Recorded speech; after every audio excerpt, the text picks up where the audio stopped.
In this video, we are going to show you how you can create a Manus AI account and sign up. So go to manus.im, and here you want to click on sign up here on the upper right corner. It is beside the black sign in button, so click sign up.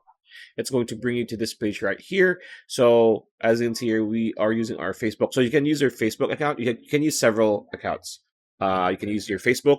You can use your Google account, your Gmail. You can use your Microsoft account, and you can use your Apple account. So with that said, all you need to do is choose any which one here. For a lot of people, they might choose their Google account. So if you click on Google, it's going to show up the typical choose a Google account that you want to sign up with.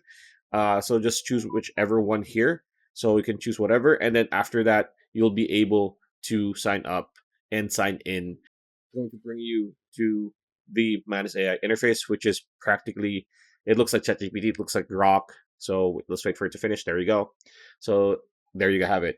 Pretty much it. That's a video. Hope you liked it. Like, comment, share, subscribe, ring that bell icon. We'll see you on the next video.